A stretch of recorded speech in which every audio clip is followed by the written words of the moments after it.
माँ ब्रह्मचारिणी की कथा। माँ दुर्गा की 9 शक्ति का दूसरा स्वरूप माँ ब्रह्मचारिणी का है। यहाँ ब्रह्म का अर्थ तपस्या से है। माँ दुर्गा का यह स्वरूप भक्तों को अनंत फल देने वाला है। इनकी उपासना से तप, त्याग, वैराग्य, सदाचार और संयम की वृद्धि होती है। ब्रह्मचारिणी का अर्थ तप की चारिणी अर्थात तप का आचरण करने वाली देवी का यह रूप पूर्ण ज्योतिर्मय और अत्यंत भव्य है। इस देवी के दाएं हाथ में जप की माला है और बाएं हाथ में यह कमंडल धारण किए हैं।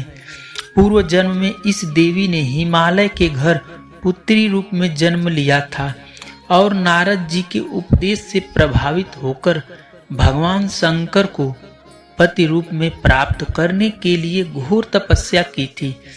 इस कठिन तपस्या के कारण इन्हें मां ब्रह्मचारिणी नाम से अभिहित किया गया। 1000 वर्ष तक इन्होंने केवल फल फूल खाकर बिताए और 100 वर्षों तक केवल जमीन पर रहकर साग पर निर्वाह किया। कुछ वर्षों तक कठिन उपवास रखे और खुले आकाश के नीचे वर्षा और धूप के घोर कष्ट सहे। 3000 वर्षों तक कठिन टूटे हुए बिल्व पत्र खाए और भगवान शिव शंकर की आराधना करती रही। इसके बाद तो उन्होंने सूखे बिल्व पत्र खाना भी छोड़ दिए। कई हजार वर्षों तक निर्जल और निराहार रहकर तपस्या करती रही।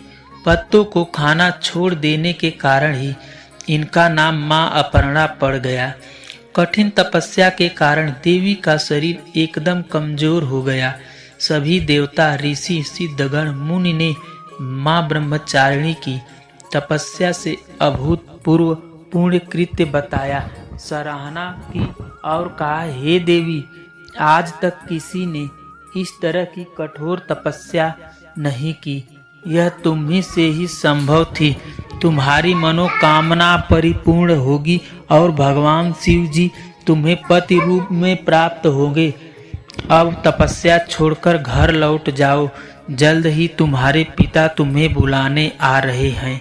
शिक्षा।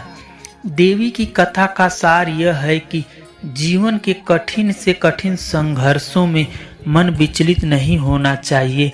माँ ब्रह्मचारिणी देवी की कृपा से सर्व सिद्धि प्राप्त होती है।